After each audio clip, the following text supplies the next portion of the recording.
You see, most of us spend our entire lives chasing money as if it were a shadow that recedes every time we reach out.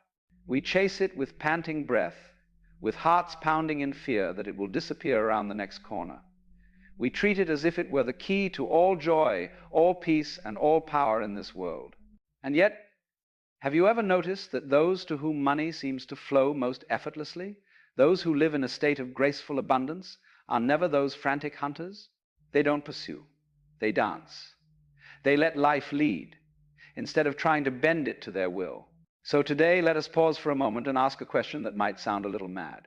What exactly is money? Not the paper in your wallet, not the numbers dancing on a bank screen, but what is inside all of that?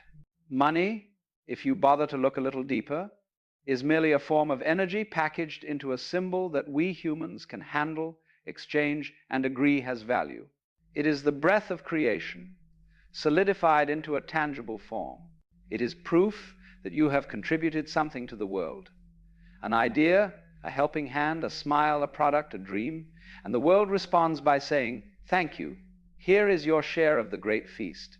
But strangely enough, the moment we begin to fear it, afraid of not having enough, afraid of losing it, afraid of never getting it back, that very energy begins to contract. It becomes a frightened animal in the glass cage of the mind. The harder you try to catch it, the faster it slips away. The tighter you clench your hand, the more it flows through your fingers like water. You cannot catch the wind by running after it. You can only stand still, spread your cloak wide, and let it blow into you. Now, observe yourself for a moment, very gently. Every time you think about money, what happens in your body? Do your shoulders rise slightly? Does your chest tighten? Does your breath become a little shorter? That is the signal. That is your body saying, "I am in a state of lack." And the universe, which is very polite, very punctual, simply nods and replies, "All right, lack it is." But what if you changed that internal soundtrack? What if you began to live as if sufficiency were already self-evident, as if you were swimming in an ocean without having to struggle to stay afloat? Then what would happen? You would see something very funny. Money is never truly earned in the sense we usually think. It is allowed to come.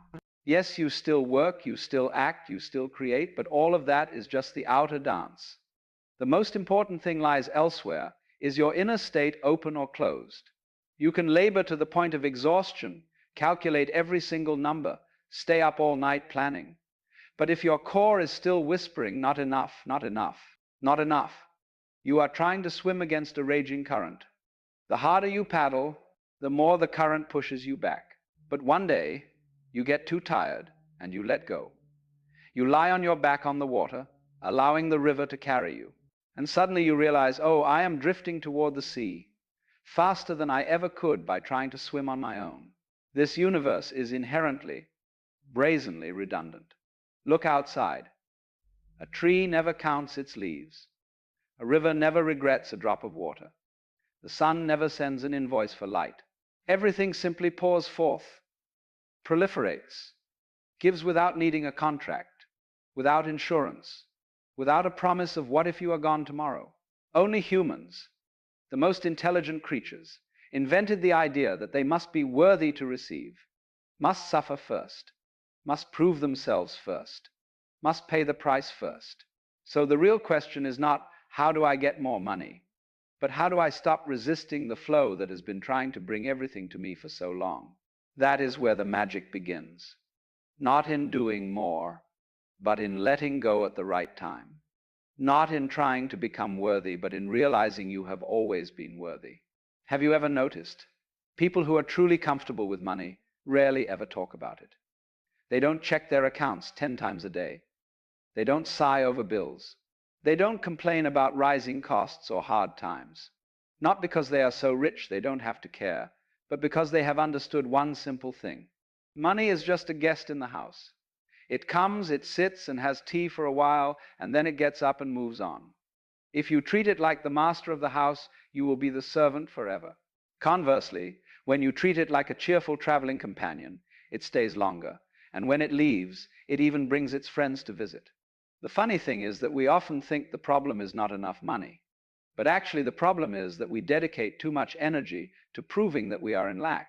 Every time you open your banking app with anxiety in your chest, you have just sent an invisible telegram. I am in a state of scarcity. Please send more scarcity so I can continue to be right. The universe, being very literal, only knows how to reply. Delivery confirmed. Where energy goes, reality sprouts up accordingly. Do you want proof? Look at the lottery winners. Most lose everything within a few years. Why? Because they brought the money home but did not bring the corresponding internal state. Deep down, they were still a poor person trying to hold on to a pile of cash. The result? The pile of cash finds a way to escape to match the old picture still hanging in their mind. Money never betrays you. It is only frighteningly loyal to the version of yourself you hold to be true. So how do you change that version? Not by trying to think positive with forced effort, nor by sticking post-it notes that say, "I am wealthy," all over your mirror. That's just a child's game with the universe. The universe doesn't listen to your words, it feels the breath you are breathing. You must feel the sufficiency before you see it, not in a vague way, but specifically, vividly, to the point that your flesh and blood believe it too. Imagine you have just left a great party of life. Your stomach is full, your heart is warm, your pockets are full of gifts, and you know for certain that another party is waiting tomorrow. What would your body feel like then? How would your shoulders relax? Would a smile automatically bloom on your lips? Would your chest open wider to breathe deeper? That is the frequency of sufficiency. That is the true secret code. And when you are in that frequency, even for a few minutes a day, the strange thing happens. The outside world begins to rearrange the furniture to match your new mood. A surprise email, a call at the right moment, an idea flashes in your mind while you are washing dishes. A stranger smiles and says the exact sentence you needed to hear. Not coincidence, it is resonance. But most of us do the opposite. We wait for external proof before we allow ourselves to feel okay. When I have $1 million in my account, I will relax. When I pay off my debt, I will start being happy. That is the surest way to never have $1 million or pay off your debt, because you have just commanded reality. Only when you bring the money first will I open the door. The universe shrugs. Fine, if the door is closed, I will go somewhere else. Here is the other way. Open the door first. Open it wide. Open it as if you already have enough and more to share. Then sit down and drink tea, sing a song, watch the clouds drift by. Money will peek its head in and ask, "Hey, is there a party here? Can I join in?" Have you ever wondered why people say money is a good servant but a terrible master? That sounds nice, but most of us are still kneeling before the servant and begging it not to leave. We worship it like a fickle god, sometimes bestowing blessings, sometimes casting curses, and we live in the constant anxiety of whether we have pleased it today. Meanwhile, that god is just a mirror hung backward on the wall. It does nothing, it only reflects the face of the person looking into it. Change the face, and the mirror changes instantly. But we keep trying to wipe the mirror clean while our face is still scrunched up in a frown. We learn all sorts of money-making techniques, read all sorts of get-rich books, join all sorts of millionaire mindset courses. But few are willing to sit down and ask a much simpler question. How do I feel about this life right now? Because money doesn't care how many formulas you know. It asks only one question, repeated like the sound of the waves. Are you in joy? Are you breathing easily? Are you trusting? If the answer is yes, it nods and walks into the house. If the answer is no, it politely waits outside the door for another day. This is why there are people who seem to do very little, yet money keeps coming. It's not because they have secret deals with the devil, nor because they belong to some royal lineage. It's simply that they have stopped wrestling with life. They play with it. They let it lead. They laugh out loud when they win. They shrug when they lose, because deep down they know this game never truly ends, and they don't need to win the final hand to be allowed to be happy. Meanwhile, others are still trying to win the final hand before they allow themselves to breathe. There is a funny paradox. We often think that when we are rich, then we will be peaceful. But the reality is the opposite. Only when you are peaceful can wealth find a place to anchor for the long term. Peace is not something you buy with money. It is the soil in which money will automatically grow when you take the time to sow the right seed. That seed is not try harder. That seed is timely letting go. Letting go does not mean lying down, waiting for money to fall from the sky. Letting go is stopping the choking of the flow with your fear-filled hands. Letting go is shifting from the state of I must make it happen to the state of I allow it to happen through me. There is a huge difference between the two, though they may sound similar. When you make it happen, you are a person pushing a cart uphill, sweat pouring, muscles tense. When you allow it to happen through you, you are a sail catching the wind, the hull gliding smoothly, and you only need to adjust the rope a little when needed. Both are moving, but one is exhausted, the other is dancing.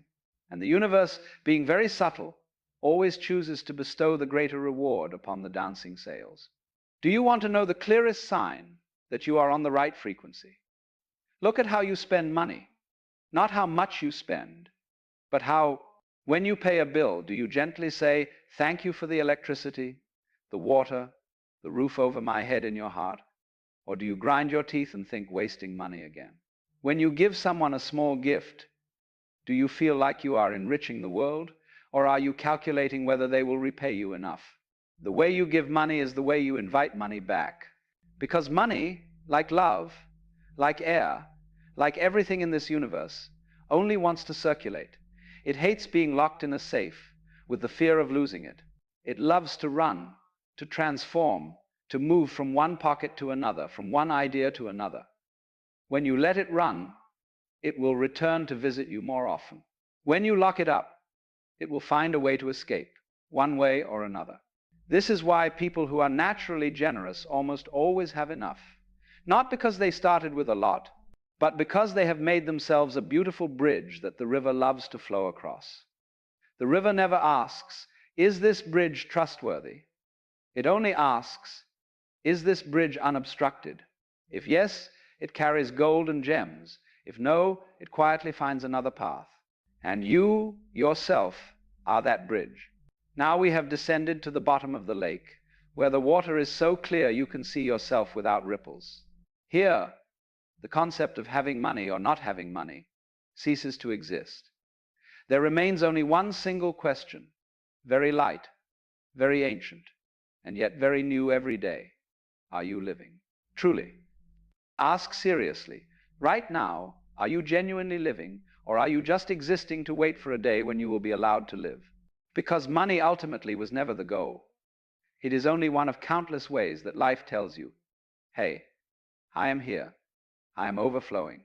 Open your hand. All worries about money are just a roundabout way of asking, am I allowed to be completely here? Am I allowed to enjoy? Am I allowed to be fully myself? And most of us answer, not yet. Not enough money first. Not safe enough first.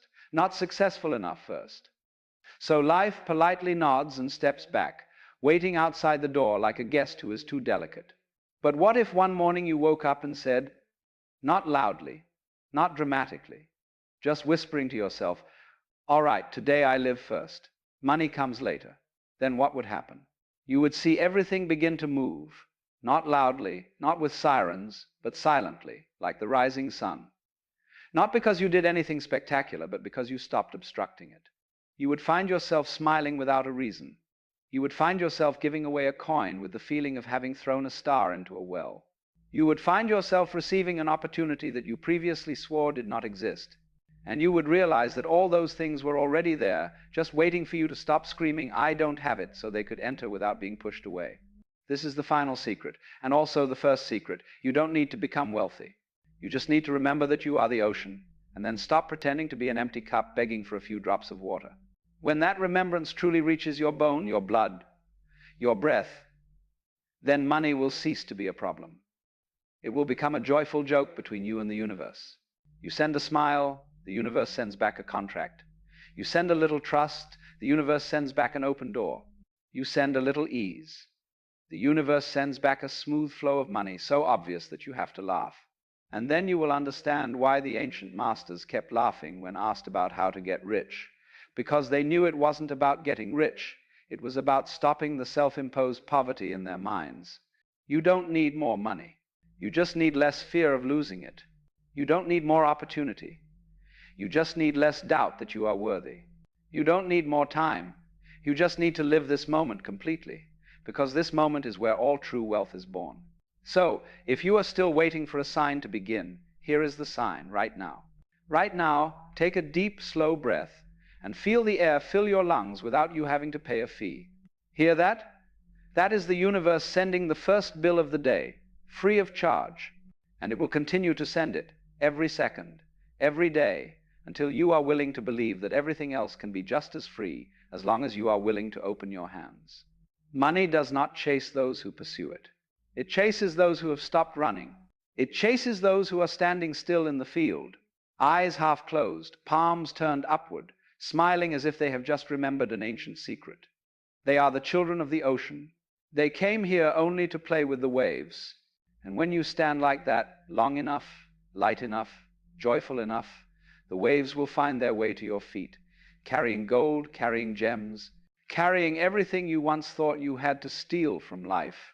But by then, you will only smile, shrug, and continue to play. Because you have learned the game was never about collecting the waves. The game is about remembering that you are the sea, and the sea is never lacking in water.